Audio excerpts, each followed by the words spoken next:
Grazie a tutti per essere intervenuti a nome del centro Chesterton, che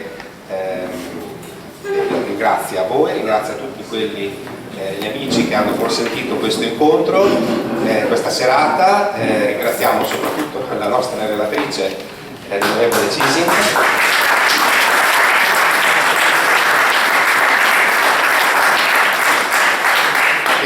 Sono sicuro avrà tante cose interessanti da dirci. Preciso, per evitare poi eventuali, siccome ce lo chiederanno, due cose proprio al volo prima degli altri saluti. Preciso che il nostro centro, come sappiamo, di per sé è un'associazione apartitica, apolitica. Riteniamo però che l'argomento trattato, per il contenuto che ha, è perfettamente coerente con la nostra finalità, perché riguarda proprio problematiche di integrazione sociale che stanno diventando in certe occasioni fortemente ostili verso la comunità locale, in particolare verso la comunità cristiana. Qui avremo modo di sentire varie esperienze e riteniamo che avere la possibilità di parlare con chi ha avuto un ruolo istituzionale e ha dovuto affrontare in maniera seria, e sta ancora affrontando per i ruoli che ha in maniera seria queste tematiche, riteniamo che sia di fortissimo interesse anche per le nostre finalità. Non mi dilungo ancora, lascio la parola al sindaco per i saluti, così prima sindaco di San Giovanni Terzo Centro. Grazie Presidente, grazie Anna per onorarci della sua presenza. Come dire, io quando propongo l'iniziativa Chesterton quasi sempre ho partecipato, perché davvero offrono degli spunti molto interessanti in diverse tematiche di quelle che andremo a affrontare questa sera.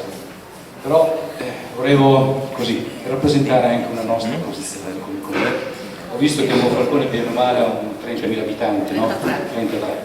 Noi siamo quasi 30.000, siamo leggermente più piccoli, comunque diciamo che si avvicina. Ecco, le punte di stranieri, come ho visto, ho sentito in più occasioni che aveva e hanno Monfalcone, non ci sono per San Giovanni. Questo non vuol dire che non ci siano situazioni di difficoltà di relazione. Ti faccio un esempio. Da sindaci si dà del tutto per definizione, anche per parlamentari, so che funziona anche così. Noi abbiamo appena terminato 15 giorni fa un festival che proponiamo dal mio inserimento nel 2016. Siamo già arrivati a 9 anni, si chiama Festival delle Religioni. Il cui obiettivo primario per me era quello di far dialogare e parlare le diverse appartenenti di religioni diverse per poter dialogare e confrontarsi sui grandi temi. E devo dire che quando siamo partiti nel 2017, l'ho detto anche in altre occasioni, ci fu un momento di grande partecipazione e voglia di parlarsi. Poi precisamente questo scema si è fermato. Ultimamente facciamo le nostre iniziative, che facciamo anche abbastanza ricche, complete, profonde, facciamo fatica ad avere la presenza appunto di queste appartenenze diverse. È più facile parlare con i buddisti, va bene, ma al di fuori fai un po' fatica. Allora mi veniva in mente non so se qualcuno abbia partecipato, in realtà non c'erano molte persone, un intervento di Suor Armonia, non so se la conosci, Suor Armonia, che spesso ha fatto Fieri, esatto, la quale lanciò appunto di fronte a queste tematiche di integrazione e dialogo difficoltoso, dicendo: noi nelle nostre scuole private, paritarie, facciamo questa operazione, cioè insegniamo la cultura di provenienza, perché se noi non partiamo da lì, che, come dire, sradichiamo le persone che vengono sui nostri territori senza nessuna appartenenza, questo poi finisce che si staccano e sono isolati. E questo ha aperto una luce, non so se sia quella giusta, per cui stasera, proprio partendo da questa testimonianza diretta di questa comunità di religiose che insegnano la religione nelle scuole, per vedere se si riesce a mettere in dialogo le persone, sia la chiave giusta. Lo dico perché davvero sono anche noi un po' preoccupati, perché vediamo tutto questo integralismo, non vediamo passaggi ulteriori per vedere se si arrivi o si possa arrivare a quel dialogo democratico e diciamo legato alle nostre tradizioni, per usare altri termini. Ora proviamo di fare uno sforzo, e questa sera mi piacerebbe che così avessimo la possibilità di trovare una chiave, perché come dire che non va mai bene nulla è facile, bisogna riuscire a dire che non va bene nulla, però possiamo fare un salto per migliorare. Allora io aspetto questo verso questa sera. Grazie.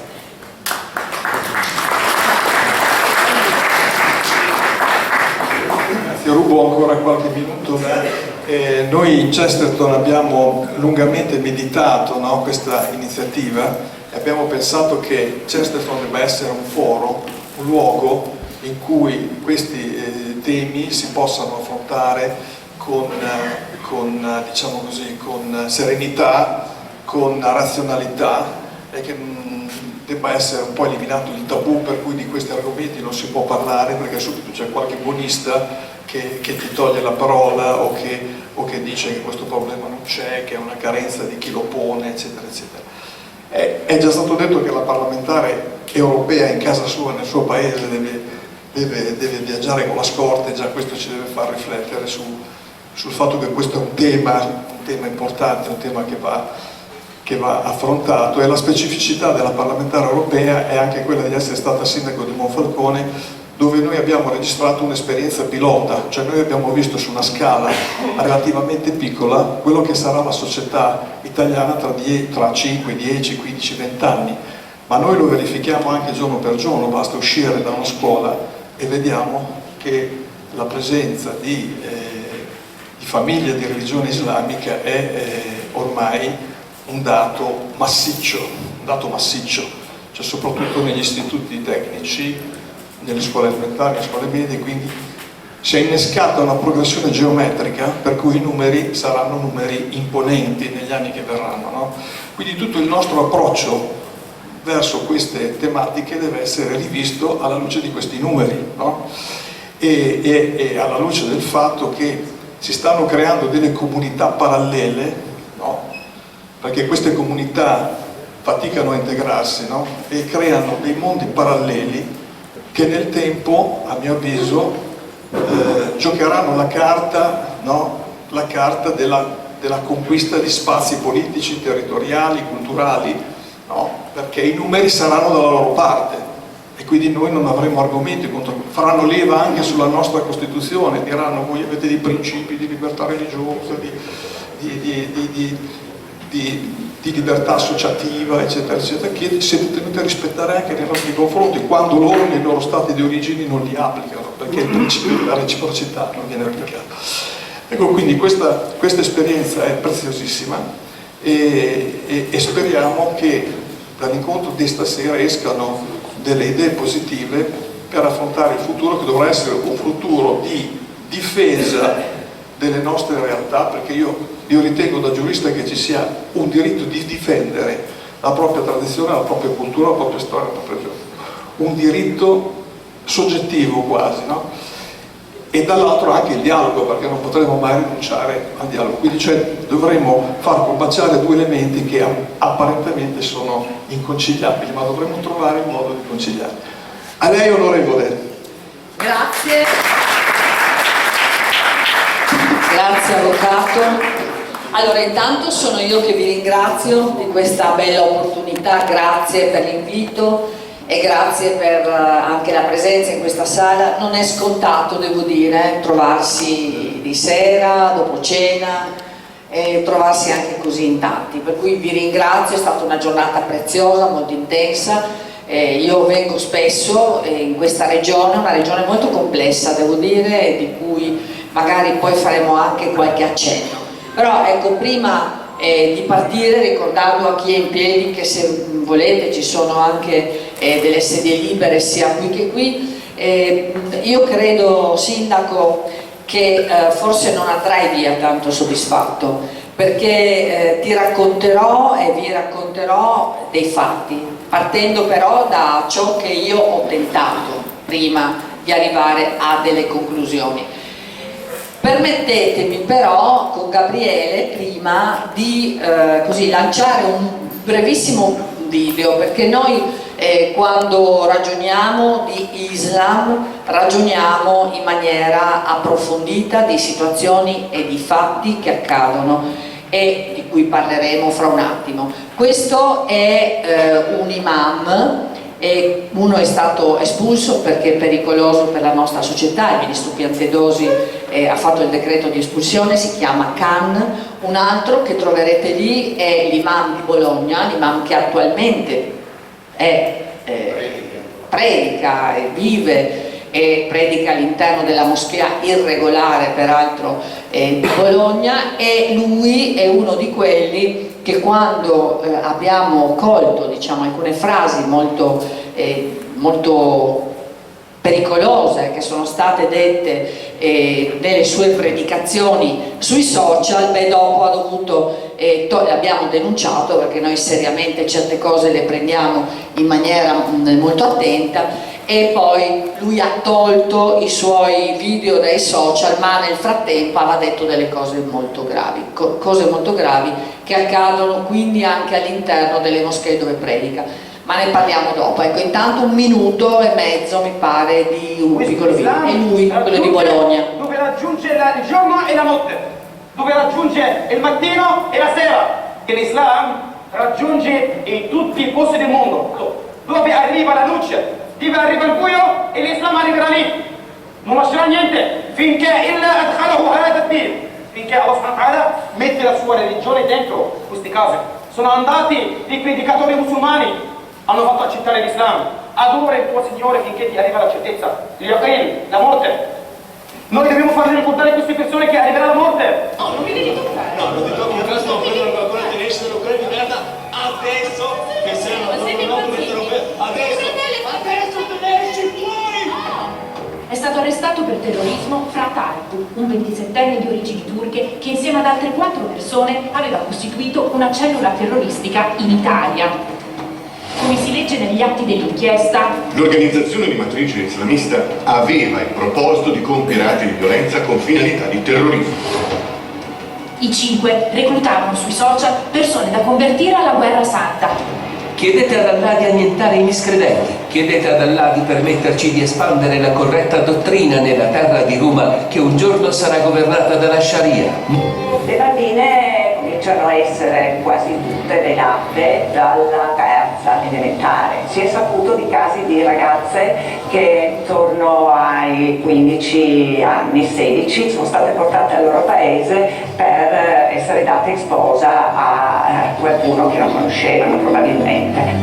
فتح روما في ايطاليا يعني واوروبا معناها ان الاسلام سيعود الى اوروبا مره اخرى. A parlare è Yusuf al-Qaradawi, noto predicatore islamico di recente scomparso, considerato l'ideologo dei fratelli musulmani, l'ala più estremista dell'Islam. Un piano, quello dell'espansione dell'Islam in Italia, che negli anni si è realizzato soprattutto grazie a Qatar Charity, la ONG con sede a Doha, che ha finanziato nel nostro paese 45 progetti di moschee e centri islamici, per un totale di oltre 22 milioni di euro. La città di Bergamo, dove grazie ai fondi stanziati nascerà una maxi moschea. Pensate, per realizzarla il Qatar ha inviato ben 5 milioni di euro. Il Qatar sì, c'è un'associazione che si chiama Qatar Charity che ha aiutato parecchie moschee in tutta Europa, ha aiutato anche noi tramite il COI. Ed è proprio su COI, l'Unione delle Comunità Islamiche in Italia, e su Qatar Charity che peserebbe l'ombra dei fratelli musulmani. Questa di Ravenna è la seconda moschea più grande d'Italia, costata 1,3 milioni di euro, di cui 800.000 provenienti proprio dal Qatar. Ed è proprio qui a Ravenna che negli ultimi anni è stato arrestato il maggior numero di foreign fighters. Anche qui a Brescia, dove è stata ampliata questa moschea. Presente all'inaugurazione anche lo sceicco Hamad Ben Salman Al Thani, cugino del principe del Qatar. Ci spostiamo allora a Saronno, in provincia di Varese. Per questa moschea e quella di Lecco il Qatar ha investito oltre 1 milione di euro. Questo luogo è un polo attrattivo, si parla appunto di 300, 400, 500, 600 persone, anche sono centinaia di metri quadri. È arrivato anche un'importante donazione da parte del Qatar per la moschea? No, qui nel senso che, fermi, le disposizioni dal punto di vista economiche e sono da trattare appunto in separata sede. I fratelli musulmani di per sé uno dovrebbe anche conoscere, non professa né atti di violenza, né guerre, né niente, ispira la fede da un punto di vista pratico. Eppure i fratelli musulmani sono stati dichiarati organizzazione terroristica da paesi come l'Egitto, la Russia e gli Emirati Arabi. Vabbè, chiudilo. Bene, allora sono partita con questo video di 1 minuto e mezzo, forse qualche cosa di più, perché è bene che fissiate così concettualmente alcuni punti che hanno toccato, di cui dopo parliamo. perché qui non stiamo parlando di integrazione, stiamo parlando di Islam, stiamo parlando di un'ideologia, stiamo parlando di una teocrazia, stiamo parlando di un Islam politico che ha delle mire evidenti che te le raccontano, non soltanto di applicazione della Sharia, ma anche di sovversione del sistema democratico. Parliamo di questo. Stiamo dicendo se siamo buoni, cattivi, non stiamo parlando di religione, non stiamo parlando di diritto di culto. No, vorrei chiarirlo subito, perché così si toglie immediatamente il tema della questione. Il diritto di culto è ovviamente riconosciuto in Costituzione e per fortuna vale per tutti. Il diritto di culto è importantissimo. Io sono cattolica e ci tengo che tutti possano praticare la propria religione, ma qui parliamo di altro. Le notizie che stanno in questo video sono molte. Parto però presentandomi molto rapidamente, ringraziando per l'invito. È vero, mi presento perché questo ha rilievo rispetto al tema che tratterò. Io sono monfalconese da sempre, mio padre ha lavorato all'interno di Fincantieri, mio padre è morto di amianto, quindi è morto di lavoro. Io sono molto sensibile a tutti i temi del lavoro. Molto sensibile perché nella mia famiglia tutti si sono sempre molto impegnati, però alla fine è successa una cosa drammatica, che nelle famiglie monfalconesi peraltro è successa moltissima, perché di amianto si è morti e si muore ancora. Nella famiglia monfalconesi c'è una convinzione che dal 2005 l'immigrazione di massa sia servita a distruggere i diritti dei lavoratori, e io penso che questo sia purtroppo una realtà, perché a 5.000 lire a paga globale non poteva essere che così. Perché introduco il concetto e l'idea di ciò che tratterò partendo dal lavoro? Perché noi siamo i figli, a Monfalcone siamo stati i figli di scelte produttive che hanno portato a una immigrazione, a un'invasione in prima battuta di bengalesi, proprio perché l'idea, giusta o sbagliata, era quella di farsi aiutare economicamente a vendere navi con un costo del lavoro basso. Così nasce, quando non esisteva l'inverno demografico, l'idea dell'invasione, in questo caso islamica, a Monfalcone. Oggi la città che io ho governato per 10 anni, ho vinto nel 2016, ho rivinto nel 2022, poi nel 2024 sono diventata parlamentare europeo, mi sono dimessa ma mi sono ricandidata, perché io sono una che non molla mai, mi sono ricandidata come consigliere comunale perché non mollo una città in ginocchio davanti a un'invasione e una radicalizzazione esasperata come quella che noi conosciamo. Nel 2005 è iniziata l'escalation e nessuno avrebbe mai immaginato che ci sarebbe stato un risultato come quello che i monfalconesi conoscono bene.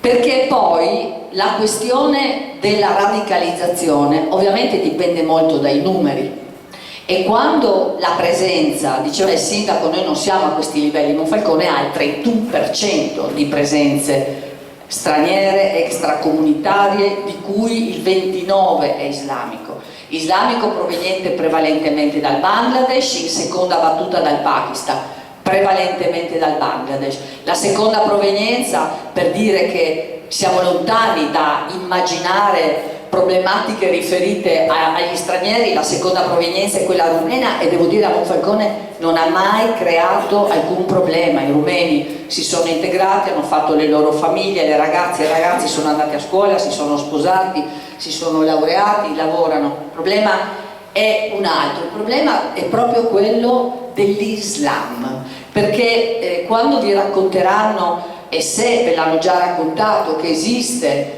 l'Islam moderato, purtroppo non è così.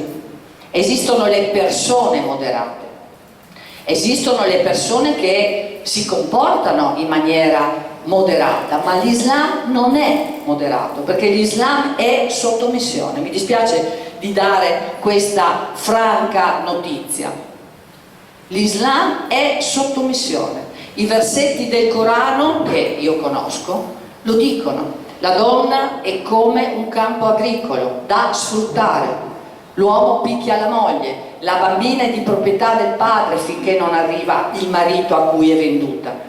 Il sistema giuridico, c'era l'avvocato qui con me un attimo fa, il sistema giuridico italiano è compatibile con il Corano, però quando il Corano si contraddice con le nostre leggi, per gli islamici prevale il Corano. Per tutte queste ragioni che ho detto in estrema sintesi, quando ho iniziato la mia avventura da sindaco, io ero davvero convinta che potevo fare quello che ha detto il sindaco prima, cioè trovare delle soluzioni. Il mio libro nasce, l'idea del mio libro, adesso ne sto scrivendo un altro, perché poi le cose succedono e fai esperienze e vedi e salvi ragazze e ti arriva la mafia islamica, insomma succedono tante cose, scrivo un altro libro, ma l'idea che ho avuto di scrivere per lasciare una testimonianza non politica, di vita, un racconto di situazioni che devono rimanere nel cervello per il rispetto che noi dobbiamo avere delle persone, nasce con un altro titolo. Però nell'approfondimento costante di ogni giorno, ora basta, è quello che penso davvero, ora basta. Ora basta, lo dico perché per me è diventata una missione questa, lo dico perché il nostro popolo e il nostro paese ha un baratro davanti, come l'ha avuto la città che ho governato per tanti anni. Vi dicevo dei numeri, superati il 15, il 16%, è irreversibile logicamente, no? Perché c'è un numero di famiglie che crescono in maniera imponente nei numeri all'interno della stessa famiglia con i figli e quindi tu nei numeri diventi minoranza. I bambini, ho costruito 5 scuole materne in questi 10 anni di governo, 5 scuole materne in una città come Monfalcone, in più rispetto a quelle che già avevamo, abbiamo ancora bambini che sono in lista di attesa. C'è un tema di livello molto basso di cultura nei bambini e nei ragazzi a scuola che davanti alle prove fatte di Invalsi dimostra la verità vera, come quelli sono ghetti quando ci sono 23 bambini su 25 islamici bengalesi all'interno di una stessa classe. E quando però ho iniziato nel 2016, a novembre-dicembre 2016, io ho vinto in un comune profondamente di sinistra. Mai Monfalcone ha avuto prima di me un sindaco di centrodestra, mai. Io sono il primo sindaco di centrodestra che mai abbia avuto la città di Monfalcone, che non aveva un centro-sinistra, aveva una sinistra a governare. Quindi immaginate i cittadini quanto stanchi erano.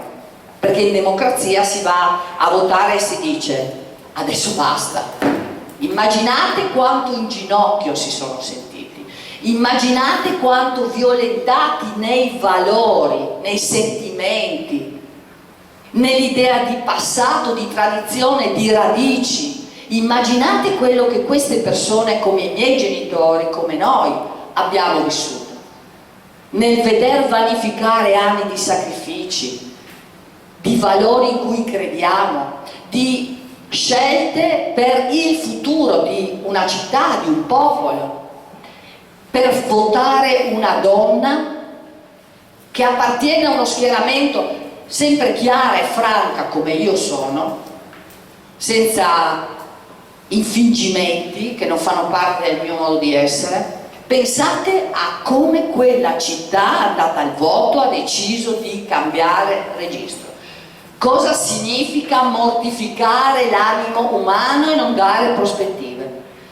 E quando sono arrivata, vi dirò, io ho una grande esperienza amministrativa, quindi ero molto poco preoccupata, sapevo che avrei saputo gestire i soldi, i lavori pubblici, tutta la parte amministrativa del mio bagaglio culturale di 29 anni precedenti da dirigente negli enti locali, quello non mi poteva preoccupare, sapevo come si fa, so ancora come si fa, ovviamente. Ma la mia preoccupazione era di ridare la spina dorsale, la dignità alla città. E lo potevo fare attraverso la messa a nudo dei problemi. Perché nascondere i problemi sotto il tappeto, quella non è una modalità per risolvere. Far finta che non ce ne siano o far finta di minimizzare le questioni, beh, quello porta alla tragedia. Quindi ho iniziato e li ho convocati. Noi abbiamo nella città di cui stiamo parlando, e arrivo al tema Islam, abbiamo molte comunità, 3 che sono islamiche, diciamo religiosamente proiettate, e poi delle associazioni gestite tutte da uomini, e noi li abbiamo chiamati. E io ho iniziato con questi uomini a spiegare che siamo in Italia, no? Perché devi partire da un punto, siamo in Italia, c'è una Costituzione, c'è un sistema giuridico, ci sono dei doveri, ci sono dei vantaggi a stare da noi. Però com'è che tutte le vostre donne quella volta erano meno di quante siano adesso, a dire la verità? Com'è che le vostre donne non lavorano? Sono banalità, ma non sono banalità, perché la motivazione per cui queste cose accadono che è grave. Com'è che tutte le vostre donne non lavorano? Com'è che girano completamente velate, con il velo integrale? Scusa, ma come mai è venuta l'altro giorno una maestra e mi ha detto che la bambina di questa comunità è stata portata con l'inganno in Bangladesh e poi è stata costretta a un matrimonio con un uomo più vecchio che non conosceva, che non aveva scelto?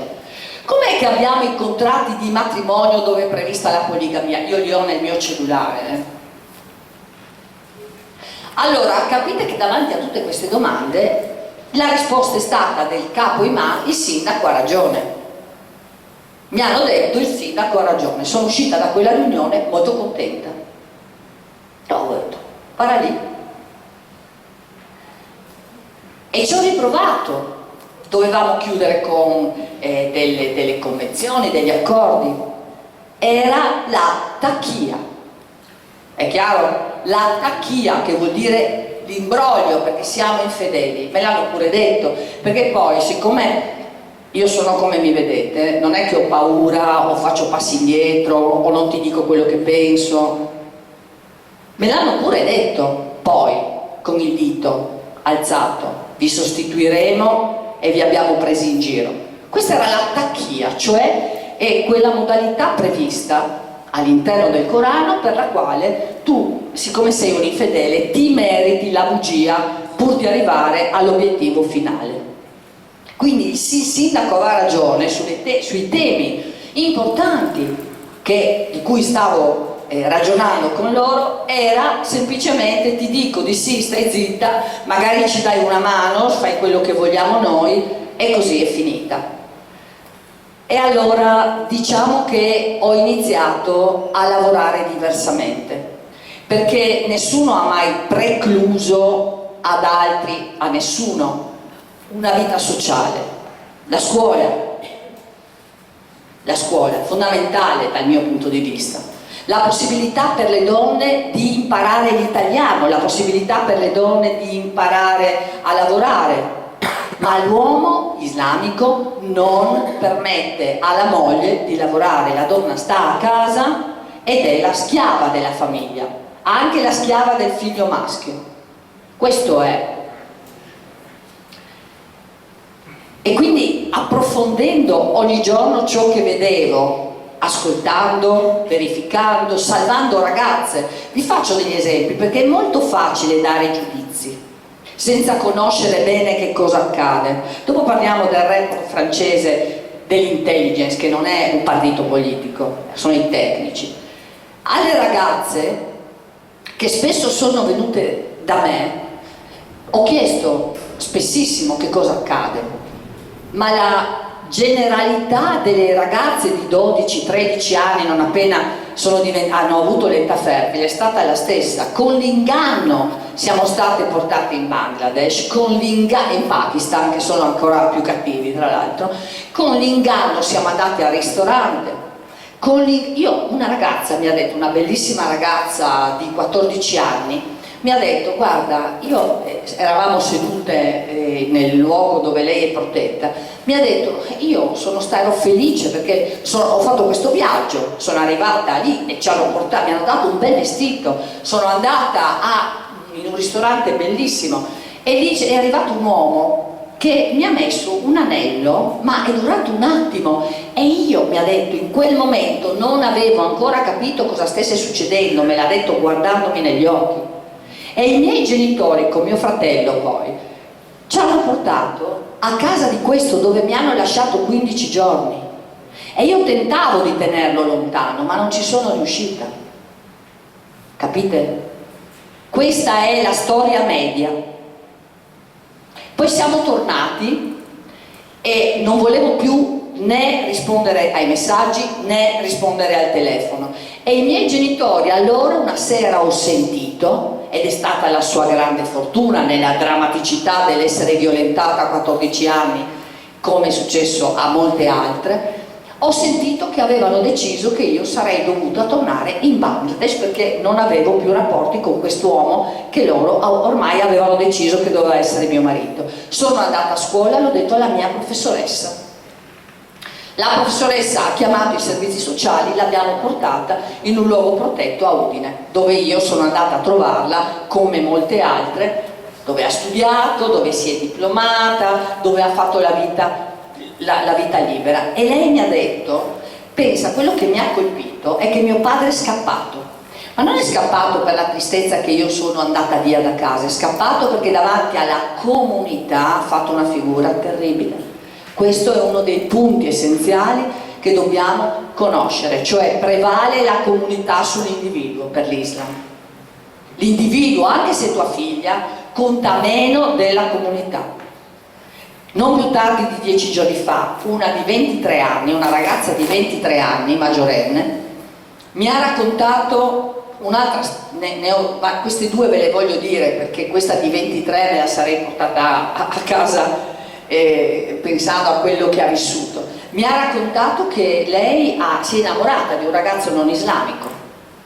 I suoi genitori avevano già deciso che doveva sposare il cugino di 25 anni più grande. Lei si è rifiutata. Mi ha mostrato anche come il padre reagiva davanti alle sue rimostranze, abbassandole gli occhi: tu non puoi guardarmi e reagire così, io sono tuo padre, sono il tuo padrone. E quando lei non ha mollato, è stata rinchiusa dalla madre e dal fratello nella camera per una settimana, al buio, dove ha solo mangiato. È uscita dopo una settimana, voleva andare fuori, gliel'hanno proibito, è andata in bagno, ha tentato il suicidio bevendo quello che ha bevuto, e i genitori le hanno detto da fuori, ed è quello che per lei è sempre una sofferenza e ce l'ha nel cervello: meglio che muori così perché se no ti uccidiamo noi. È uscito il sangue dalla porta, l'hanno portata, hanno chiamato l'ambulanza, anche lei è stata salvata, ma i genitori abitano a Monfalcone, quando la vedono non ha senso che vi ripeta che cosa le dicono, ma le sputano dove passa. Allora, se noi immaginiamo che questo tipo di Islam sia un'eccezione, abbiamo capito male. Ve lo dico, abbiamo capito male. Questo è l'Islam, purtroppo, e ve lo dice una persona che ci ha provato per anni. Io ho vinto nel 2016, io credo che fino al 2019 io ho provato in tutti i modi a portare il timone di questa barca per loro verso altre rotte. È impossibile, perché invece che cosa succede? Succede che la città da cui provieni è quella che ti vogliono imporre nella tua città, nel sistema proprio, nel sistema che è quello delle abitazioni, che è quello religioso, che è quello della scuola, che è quello dei comportamenti, cioè il trasferimento. Io non vengo perché mi piace stare qua, non vengo per integrarmi, vengo perché mi sono spostato, ma questa sarà casa mia, spostati tu. Questo è il primo tema. Il secondo tema è: siamo in uno stato di diritto, vuol dire che l'Italia è un paese che ha delle leggi. E lo sappiamo perché ci succede molte volte di avere qualche riflesso negativo se non le rispettiamo, qualche volta ci succede. Io da sindaco, ovviamente, in una città dove erano utilizzati dei centri di culto, ve lo dico per dire il grande successo di questa operazione e lo dicevamo prima, anche l'enormità del risultato che oggi serve a tutta Italia ed è il motivo per cui sono sotto scorta, peraltro. Io ho subito delle raccolte di firme, perché chiaramente se tu vivi in un condominio dove sotto c'era una pizzeria che oggi è utilizzata come una moschea dove entrano anche 1900 persone durante Ramadan o la festa del sacrificio, la gente non ne può più per gli orari che sono 5 anche di notte, poi per il numero di biciclette, per il numero di auto, non ne può più. E quindi a Monfalcone i cittadini mi hanno rappresentato il problema in 2 realtà, quasi 3, con raccolta di firme. Ovviamente io, che non sono ideologica, ho dato mandato agli uffici di verificare la situazione, è andata la polizia locale perché questi si spacciavano come centri culturali che non avevano a che vedere con la preghiera. Per questo vi ho detto originariamente, guardate che il diritto di culto non c'entra per niente, no? Perché anche la Costituzione dice anche altro.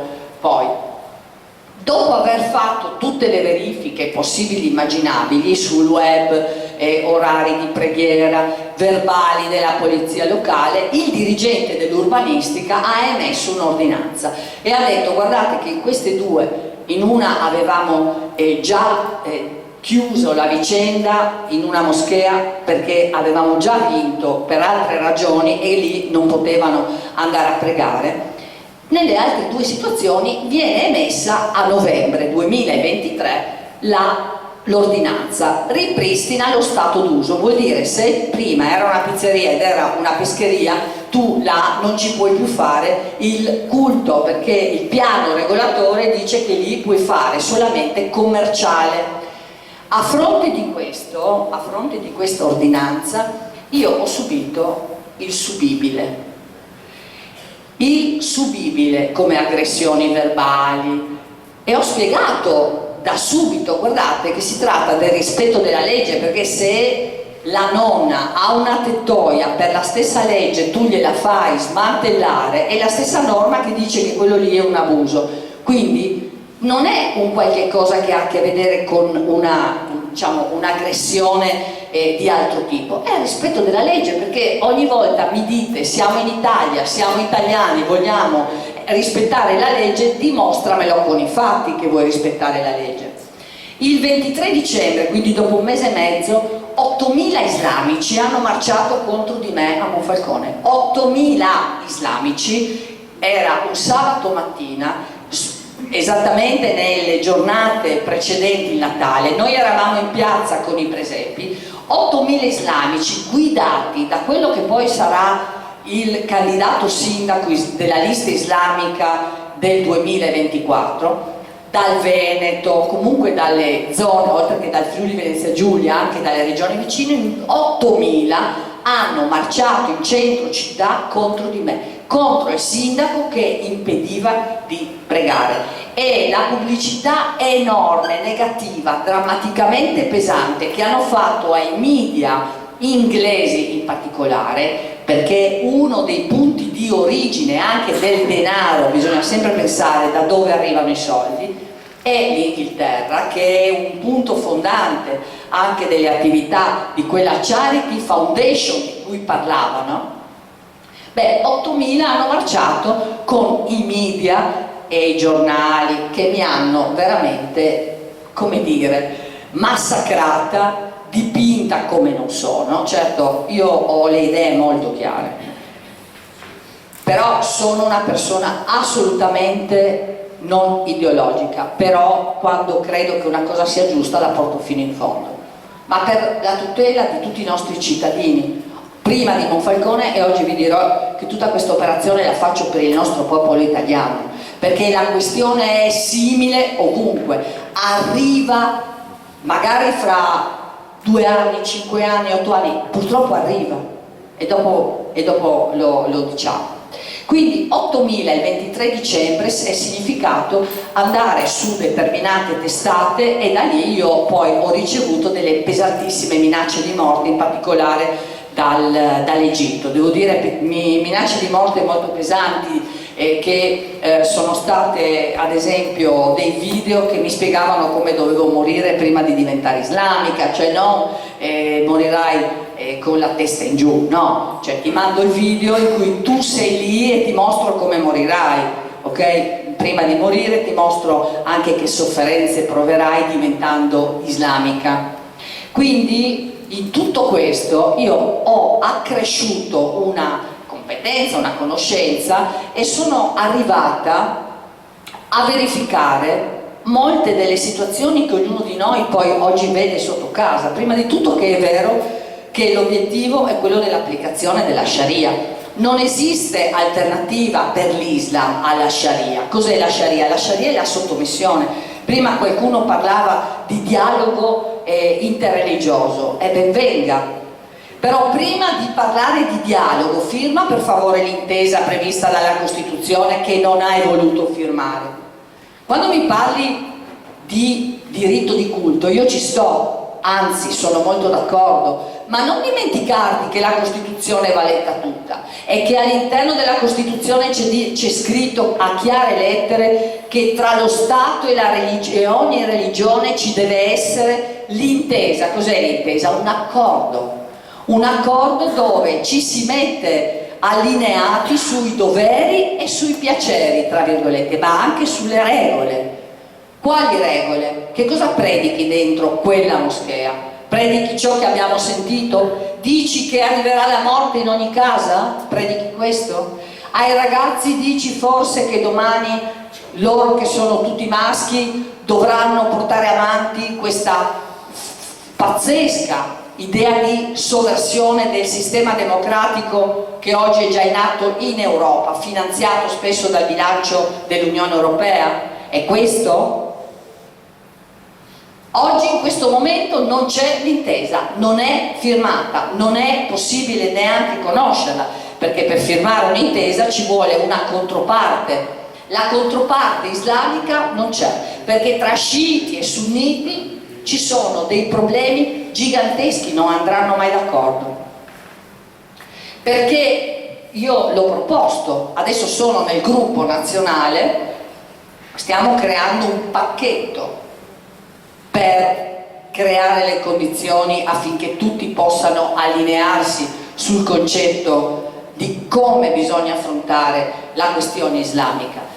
E allora una delle mie proposte è stata e sarà: su questi punti per favore firmi, sottoscrivi che tu non vuoi applicare questi versi del Corano, quelli della sottomissione, quelli della poligamia. I contratti lo dicono, i contratti di matrimonio fatti in Bangladesh e portati in Italia, anche nelle anagrafi di questo comune, come di tutti i comuni, sono contratti registrati dalle anagrafi per ottenere il welfare, perché bisogna dire che tipo di rapporto abbiamo. Non sono contratti di matrimonio registrati come contratti di matrimonio, ma in tutte le anagrafi, in tutte, ci sono i contratti, che sono quelli di cui vi dicevo, dove c'è scritto che l'uomo compra la donna, che lei non può divorziare, che lui può divorziare e che lui può avere più mogli. Questo è. Allora scrivi per cortesia, sottoscrivi che tu questo non lo accetterai, che tu islamico, tu che rappresenti la religione islamica, accetti di rispettare tutta la legge italiana. Allora poi potremo ragionare di dialogo interreligioso, perché finché tu invece sottometti la donna, fai sposare le bambine minorenni, finché tu, quando usi le moschee irregolari, ti poni in una condizione nella quale abusi di un vantaggio che non devi avere perché non stai rispettando la legge, fino a quel momento tu non sei un partner. Mi dispiace, non lo puoi essere, perché non ci sono pari condizioni. E vi dirò che il pericolo è purtroppo già in Italia, lo è in Francia molto di più, lo è in Belgio molto di più, ma è anche entrato in Italia. E come è entrato in Italia il pericolo, che non è la religione? Dice, noi, per dire la verità, proprio noi, abbiamo scoperto qualche mese fa questo report molto importante fatto dall'intelligence francese. Ne esiste uno anche dell'intelligence italiana che si abbina. L'intelligence francese non è la Le Pen, Bardella, la Cisint, Salvini, Macron, no, sono le indagini. A seguito delle indagini il report arriva a delle conclusioni drammatiche. Il report dice con chiarezza: attenzione, allarme rosso. Posto che Macron, dopo la presentazione di questo report, ha convocato immediatamente un gabinetto di sicurezza, pure lui ha capito della gravità della situazione. Il report dice: allarme rosso, numero 1, sono i fratelli musulmani. Chi sono i fratelli musulmani? Sono purtroppo i più vicini al terrorismo. I fratelli musulmani sono quelli di cui al video di prima, che sono finanziati dal Qatar attraverso la Charity Foundation, che nasce dall'emiro Al-Thani, che è vicino ai fratelli musulmani. E i fratelli musulmani sono talmente entrati nella vita di ogni giorno, nelle associazioni sportive, nelle associazioni culturali, nella vita scolastica, nei social e nelle moschee, che il pericolo della ramificazione è già un fatto. Lo denuncia, non lo denuncio io, che lo so, perché l'ho visto, e ho visto crescere la radicalizzazione ogni giorno, ho visto acquistare appartamenti, negozi, espandere, ho visto diventare una città un'altra città, senza che ci sia la voglia di integrazione, perché lì c'è la sostituzione, che è un'altra roba. La sostituzione è un'altra cosa. E scusa, tu spostati perché sono io con le mie modalità, col mio velo integrale, con la mia scelta che mia figlia sposerà chi dico io e farà la schiava nuovamente. Il report lo dice, e dice che l'applicazione della Sharia avviene in questo modo, con modalità nuove e subdole, utilizza questo termine. E poi dice la cosa più grave, dice che se si va avanti così il governo non ci apparterrà più. Il governo del nostro paese, del nostro come degli altri, non è che in Europa siano tutti molto più furbi, stati, parliamo. La sovversione del sistema democratico è il vero obiettivo che hanno, quello è il vero obiettivo. E del resto vi dico, nella mia città la prima lista islamica alle elezioni si è presentata, perché a sinistra credono e li appoggiano perché credono che avranno i loro voti, ma non è così. Do una notizia, non è così. Anzi, mi stupisco della contraddizione, perché gli islamici in certi paesi uccidono gli omosessuali.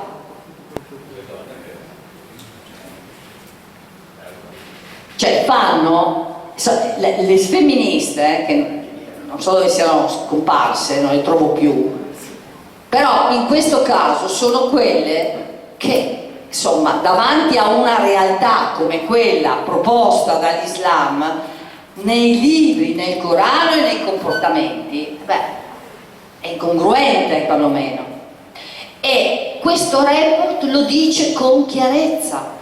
E dice addirittura dove trovate i problemi maggiori, dove si sono insinuati di più. A Verona c'è una scuola che è già diventata il punto di riferimento della formazione degli imam in Europa. i social ovviamente e le moschee, e torniamo alle moschee e arriviamo ai soldi. Torniamo alle moschee perché le moschee sono il luogo dove la predicazione degli imam, che il giorno prima facevano un lavoro, il giorno dopo non è come il sacerdote che fa 8 anni di scuola e si presenta con un bagaglio e delle regole. L'imam il giorno prima faceva il macellaio e il giorno dopo fa l'imam e decide della vita di tutte quelle persone e della nostra anche.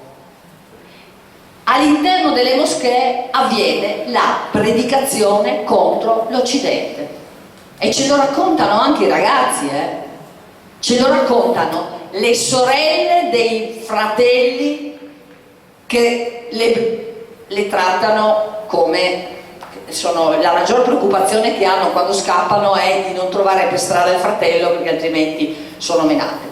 Quindi questa è purtroppo una realtà che, a differenza delle città più grandi, io sono riuscita a inquadrare, perché con 31, 32, 33, 34 mila abitanti, questa è la crescita esponenziale della mia città, non dei cittadini monfalconesi tra virgolette, ma dei nuovi arrivati, perché continuano a crescere e ad arrivare. Grave errore della politica. Grave errore della politica, non governare il fenomeno migratorio anche rispetto alla questione lavoro. È un grave errore. Abbiamo bisogno di manodopera, avevamo e abbiamo gli argentini, i nostri parenti, i nostri avi, abbiamo i cristiani. Ci sono paesi che non accettano l'arrivo di islamici, ma la ragione non è nella cattiveria di nessuno, è nell'immagine del futuro di un paese, che o ce l'hai o non ce l'hai, capite? Scusate la mia schiettezza e la mia nettezza, ma ho visto morire una città che amo, ho visto in ginocchio, ho visto piangere delle persone che non hanno più una radice, ma noi siamo radici, se non siamo radici non siamo nulla. Di che cosa stiamo parlando? Se noi non abbiamo le radici, ci sentiamo di appartenere a qualcosa o a qualcuno, non avremo un futuro. Ed è quello che in questo caso è portato via. Non c'è niente di cattivo in questo, ma di triste e, permettetemi, per me anche di rabbia, perché io l'avevo detto, faccio sta battaglia da 10 anni, da 10 anni. Negli ultimi 3 hanno incominciato a capire e a dirmi ma sai che te avevi ragione, in dialetto mio, ma è tardissimo, è tardissimo per fare, è tardissimo per mettere dei freni, è meno tardi per arrivare a delle norme, che però ne ho anche per i sindaci, perché io, scusatemi, ma sono estremamente, come dire, anche chi mi invita sa che dico quello che penso e quello che ho visto e quello che ho fatto e quello che faccio. I soldi, e dopo perché oggi ci sono anche già degli strumenti. Allora, prima di tutto i soldi sono essenziali, l'ha detto Falcone e aveva ragione, la mafia va dove ci sono i soldi, questo è sempre. I soldi per gli islamici arrivano in maniera molto cospicua e ci sono delle associazioni, passatemi il termine, che le gestiscono per loro. Una di queste è l'UCOI, l'Unione delle Comunità Islamiche. L'UCOI, assieme ad altre, rappresenta un gruppo di soggetti che hanno molte moschee in Italia finanziate appunto da questa benedetta Charity Foundation, fondi dei fratelli musulmani. Ci rendiamo conto, la moschea di Saronno del signor Sharif, che è sempre in TV a dibattere, quella lì è finanziata dai fratelli musulmani, e lui era imbarazzato quando il giornalista gliel'ha chiesto, ha detto ma sai, di questo è meglio non parlare, perché i soldi, 100 celle, la moschea di quello che era il negozio di il mobilificio a 100 celle a Roma è stato finanziato per 4 milioni di euro, l'abbiamo bloccata, ecco, questa è una opera per il momento bloccata, è stata finanziata per 4 milioni di euro dai fratelli musulmani dalla Charity Foundation. Questo è diffuso attraverso un gruppo che è l'Unione delle Comunità Islamiche d'Italia. Io non so chi di voi faccia la libera professione, ma immagino che ogni anno chi la fa presenta un bilancio. L'UCOI è dal 2020 che non presenta il bilancio. I soldi, la tracciabilità non esistono. Non esistono, la tracciabilità, scusa, da dove sono arrivati? Che vediamo, questa moschea come è stata finanziata? L'imam, chi lo paga? Chi paga la vita, la gestione dell'imam? Allora sono domande che dobbiamo porci, perché sono molto importanti per il futuro nostro, per quello che hanno fatto i nostri nonni quando in guerra hanno voluto esserci, morendo e soffrendo per un paese libero, che non è più. Un paese che oggi non è libero, perché non ha davanti un futuro come lo immaginiamo. Capite? I soldi sono serviti a creare la condizione per costruire le scatole dove dentro si fa quello che vi ho spiegato, e credetemi che è così. Quello che dicono è quello che vi ho raccontato. Quindi non voglio essere troppo, potrei parlare 7 giorni di questo argomento, perché ovviamente lo vivo, l'ho vissuto e lo sento moltissimo. Però quello che volevo questa sera cercare di trasferire erano come dire, sia i concetti, l'esperienza, ma anche la prospettiva. Perché noi oggi abbiamo davanti la possibilità di combattere ancora. Però dobbiamo pensare di farlo, di avere un po' di coraggio, di avere un po' di dignità, di non sottovalutare. Non è una bandierina politica questa è un'ipotesi di futuro che o c'è o non c'è, capite? Quindi questo libro, che raccoglie una serie di esperienze e le rapporta alla vita e a ciò che è successo in altri paesi. Non a caso tutti quelli che incontro che hanno già lavorato in certi paesi islamici mi dicono: ho letto il tuo libro, è così.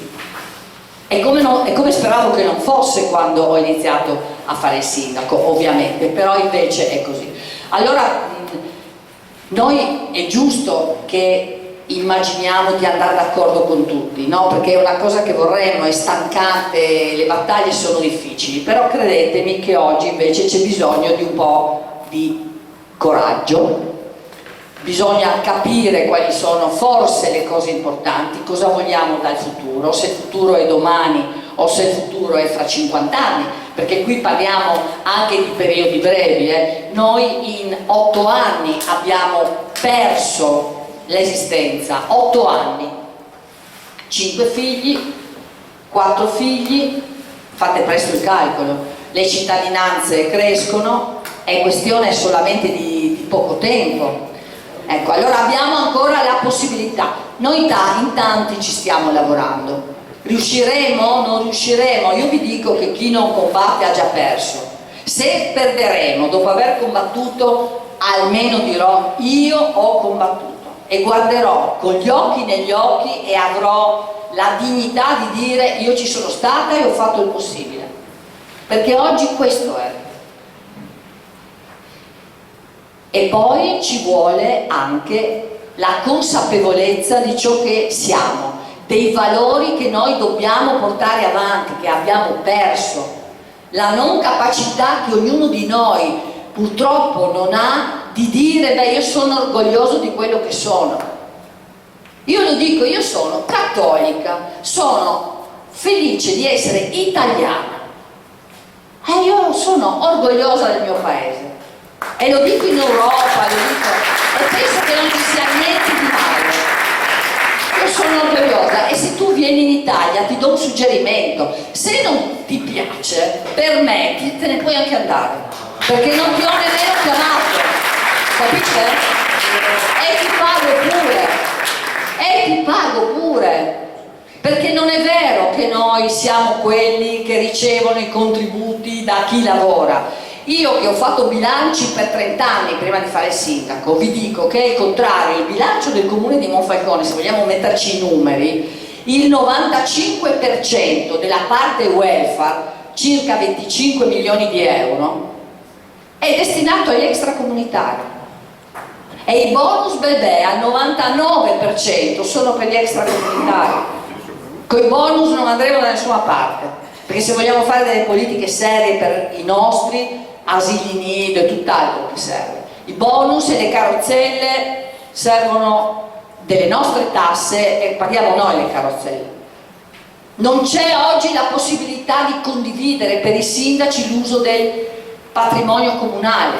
Ma scusa, ma se tu domani mi fai una nave che da 176.000 tonnellate va a 226.000 tonnellate e ti serviranno altre 3.000 persone, mi vuoi dire, se fai una politica del sistema produttivo senza coinvolgermi, dove li manderai a scuola? I figli di quelli che arriveranno? Chi li curerà nella sanità?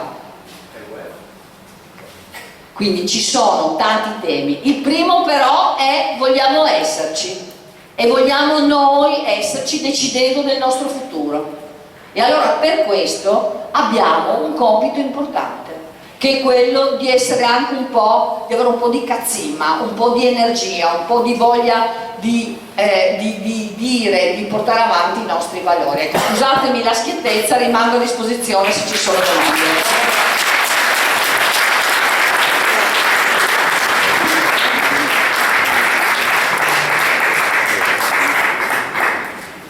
Quindi ringraziamo intanto per la chiarezza e per la ricchezza, per il contributo ricco, diretto e credo sicuramente molto utile per farci un'idea. Quindi se ci sono domande, considerazioni, osservazioni, eccola, La signora, porto io.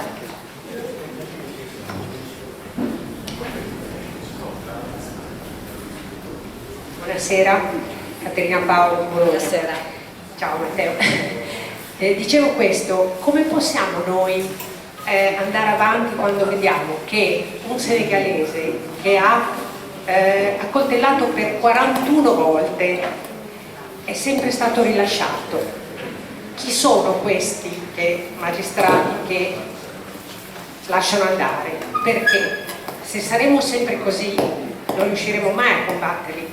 Le carceri sono piene, ok, prendiamo tutti gli extracomunitari, li rimandiamo da dove vengono, almeno i delinquenti, poi tutti gli altri integrati con i lavori e con tutto, al limite li potremmo anche tenere.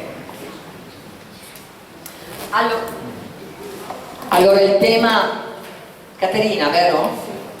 Grazie della domanda. Allora il tema che solleva lei è quello che ogni persona che incontri per strada giustamente ti dice sbalordita: scusa, ma com'è possibile che ci siano dei delinquenti liberi di girare? Ero a Venezia ieri con quella signora che sta cercando di lavorare per evitare i borseggiatori, e lei mi faceva la stessa domanda. Allora guarda, io penso che l'errore più grande è immaginare di fare gli svuotacarceri anziché costruire carceri nuove, perché nel momento in cui tu liberi tutti, intanto dai un messaggio terribile, dicono all'estero andiamo pure in Italia perché tanto è facile, là vale tutto, e di conseguenza così non può funzionare. La ex ministro Cartabia ne ha combinate di tutti i colori. Una di quelle che ha combinato, per dire, me lo dice la mia scorta che quando sono in Friuli Venezia Giulia è più o meno sempre la stessa, per cui si parla di tutto, no? Mi dicevano che hanno assistito spesso a anche dei furti o quant'altro e se non c'è la denuncia della vittima e la presenza in aula della vittima non c'è più la possibilità di portare avanti d'ufficio il reato. Capite che così non va.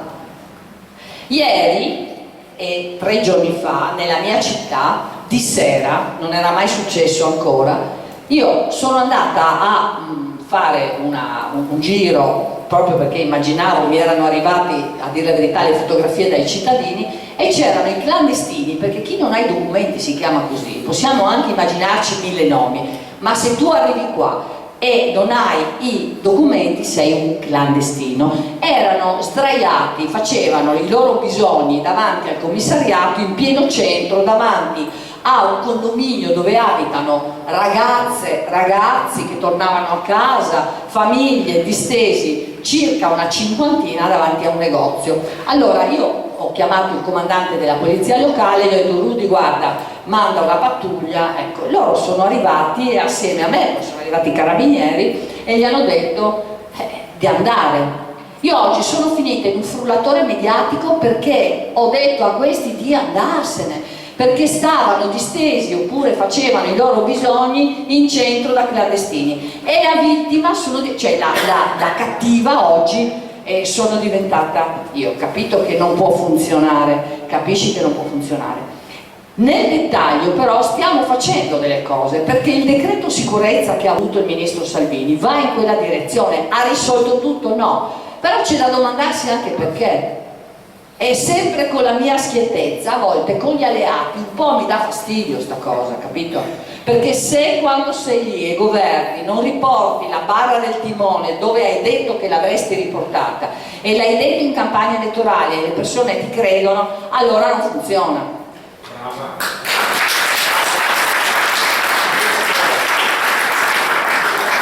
Sulla parte reale.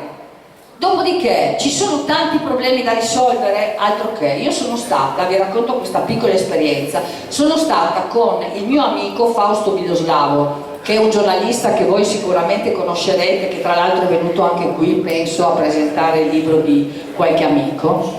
Beh, con Fausto, lui è un grande esperto giornalista di guerra. Io sono stata sulla rotta balcanica, ma non a fare la gita, sono stata sulla rotta balcanica a vedere che cosa succedeva, perché voi siete più a sud, ma a Trieste, Venezia, Milano, soprattutto a Trieste, arrivano pakistani a non finire, arrivano da ovunque attraversando a piedi una serie di paesi, arrivano a Bihac, l'ultima città della Bosnia prima della Croazia, io ci sono stata, con la neve arrivano, ok?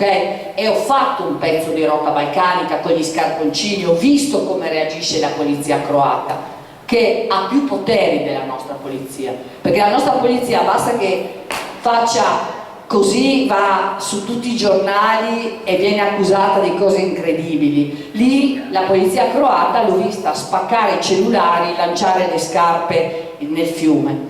Nonostante ciò però questo che si chiama the game, cioè il gioco, avviene finché questi ragazzi, che sono tutti maschi, tutti islamici, inshallah, inshallah, inshallah, finché non passano anche 30 volte, ok? E arrivano a Trieste e quando arrivano in Italia sono felici perché è finita, è tranquilla sta cosa, adesso mi identificano e poi sto 8 anni prima di andare via.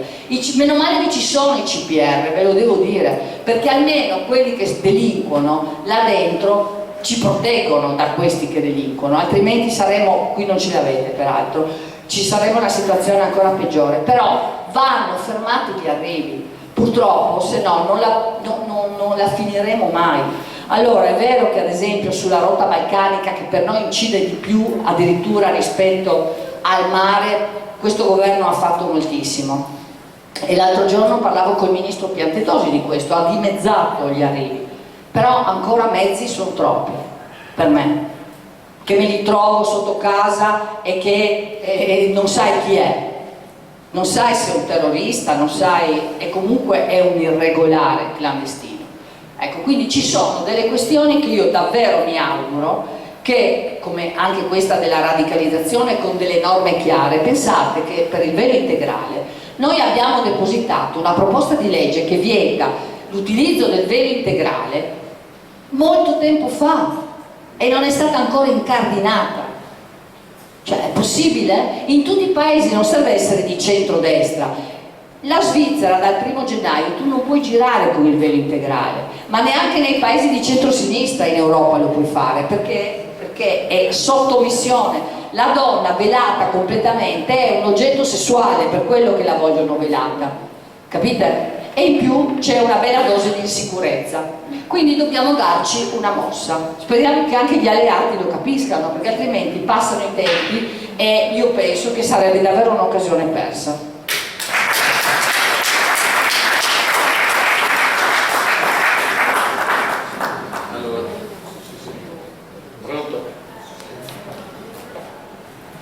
Uno? Pronto? Allora, io sono Maurizio Bosco. Io ho lavorato 42 anni in una fonderia qua a Crevalcore, qua vicino, 15 km, dove dagli anni 90 in poi la presenza degli islamici, pakistani, maggior parte, ma anche iracheni, abbiamo degli iracheni, degli iraniani, è diventata preponderante. Prima sono entrati 2 o 3, adesso sono già una quarantina su 100 persone che lavorano là dentro. Cosa è successo nel corso degli anni? Nel corso degli anni è successo che quelli che erano i pochi diritti che avevamo nel mondo del lavoro ci sono stati tutti rubati. Perché? Perché lavorano per meno, anche rispetto a una paga, che ci sono i contratti, quindi ci sono le leggi, lavorano per meno, lavorano per sempre, fanno anche delle 15 ore quando c'è stata la possibilità di lavorare, adesso c'è un po' di crisi, un po' meno, però loro anche al sabato o la domenica lavoravano. Quindi tutto quello che avevamo negli anni precedenti nel mondo del lavoro, io sono un sindacalista, è stato tutto dimezzato. In più a Crevalcore c'è un altro problema, ce n'è 2.300 su 13.000. Voi capite che se voi venite davanti alle scuole, ormai il 96-97% sono di loro. In più ci sono 2 moschee irregolari. In più sono andati già in consiglio comunale con uno del Marocco, poi si è dimesso subito. Però adesso hanno anche intenzione alle prossime elezioni di presentare la lista e andare. Ma forse solo lì. Io sono testimone di uno di questi che veniva da me, che sua figlia, portata dallo zio in Pakistan, tentata di far sposare, 16 anni, aveva 16 anni e mezzo, lei per fortuna era nata qua, conosceva bene anche un po' di leggi italiane, era un po' più furba della mentalità che hanno alcune ragazze, è scappata e ha detto: uno di 55 anni io non lo sposo, che era lo zio poi, tra famiglia, cioè conseguenti. E è scappata, è andata nell'ambasciata italiana, sapeva parlare l'italiano, è venuta, hanno telefonato a noi perché i numeri di telefono che aveva erano pochi e l'hanno messo in una situazione fino alla maggiore età protetta da tutti i familiari, anche quelli che qua non sapevano della cosa. Buffo non era poi vero, perché sapevano benissimo, perché la figlia era andata là in un viaggio non di piacere per farla sposare a 16 anni. In più, e questo lo testimonio, la donna è assoggettata. Io ho un pakistano di decima, ha 6 figli più la moglie, lui ha 40 anni, la moglie ne ha 7-8 meno di lui, hanno 6 figli che studiano, adesso sono grandi, vanno a 100 in vari istituti. La moglie è solo lì per farla mangiare e deve seguire il marito da dietro.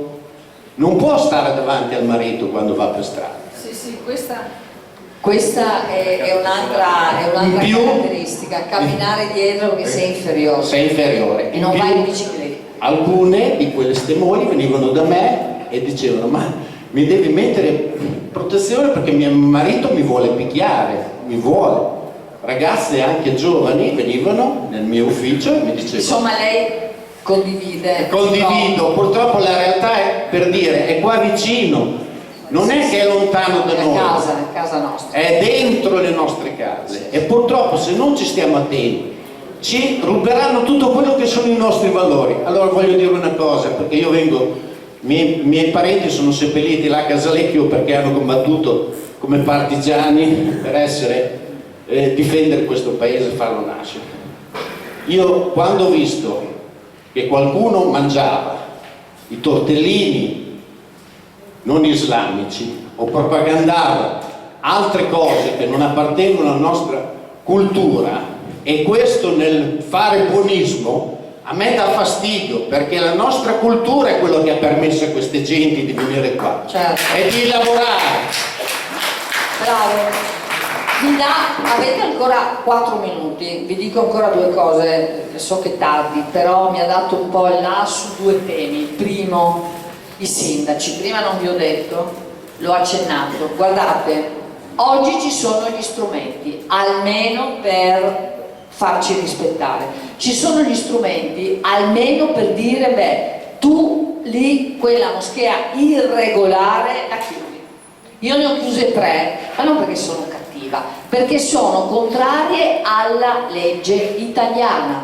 E quando hanno marciato in 8.000 contro di me dicendo che sono razzista, me le hanno dette delle peggiori, sapete che quando il Consiglio di Stato, che è il massimo organo della giustizia amministrativa, è il massimo organo, non ce n'è altro, ok? Quando il Consiglio di Stato ha detto ha ragione il comune di Monfalcone, 3 volte l'ha detto, beh, quel razzista, quelle minacce di morte, tutte le cose terrificanti che ho dovuto subire stavano in quella sentenza, ha ragione il sindaco.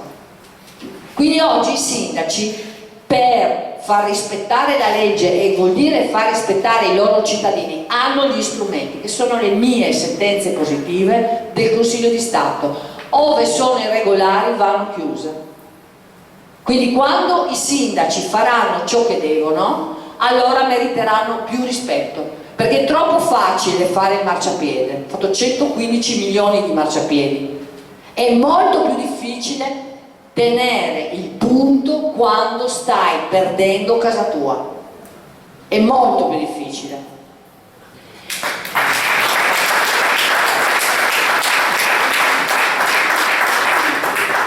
E dopo l'ultima cosa, una gravissima cosa, parlava di lavoro, ho parlato anch'io di lavoro, abbiamo parlato prima, accennato alla mafia islamica.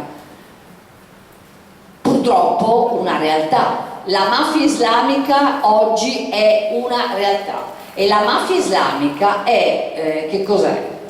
In Italia, in Europa, sono consentiti subappalti anche a cascata, perché il lavoro costa di meno, perché posso fare quello che voglio del lavoratore, perché lo faccio lavorare 14 giorni di qua, poi al 15° che non potrebbe più lavorare lo porto da un'altra parte. Accade questo perché io ho le denunce, cioè da me vengono e mi raccontano, e io addirittura ho delle interviste a queste persone bengalesi che drammaticamente ti dicono di che cosa subiscono. La mafia islamica sta in questo: vieni a lavorare con me, mi paghi perché ti ho assunto e poi mi dai la metà del tuo stipendio. Io ve la banalizzo, io ho tutto denunciato ovviamente, io con la metà del tuo stipendio mi tengo io un bel po' di soldini, pago la moschea, magari compro qualche negozio, compro qualche casa. Questo è oggi a Monfalcone, c'è, l'abbiamo denunciata e abbiamo le prove purtroppo, non parlo di teoria, parlo di cose che sono accadute. A Marghera c'è, a Sestri Ponente c'è, chissà in quanti altri luoghi, in quali altre realtà esiste la mafia islamica che estorce denaro ai lavoratori del blocco nazionali, li ha ovviamente fatti pagare per essere assunti, porta via metà dello stipendio e poi li utilizza per faccende che sono quelle relative alla crescita della comunità islamica nelle moschee oppure nella vita di ogni giorno, quella degli acquisti degli immobili eccetera. Il ragazzo che noi abbiamo intervistato, di cui probabilmente andrò in audizione in commissione antimafia, perché guardate, io sono una purtroppo per me che non ha paura, vado fino in fondo. Quindi ho fatto la denuncia alla commissione antimafia per non saperne leggere né scrivere, vado in audizione con quell'audio e quel video, dove il ragazzo racconta che quando ha deciso che non ne poteva più, quando ha deciso che non voleva più dare soldi al suo estortore, beh, allora è stato picchiato, gli hanno distrutto un timpano, sono andati in Bangladesh e hanno anche minacciato la sua famiglia. Questo è uno degli esempi, dei tanti esempi di situazioni che oggi abbiamo e che abbiamo paura di raccontare. Ecco, quindi grazie per lo spunto, perché anche questa è una realtà purtroppo esistente.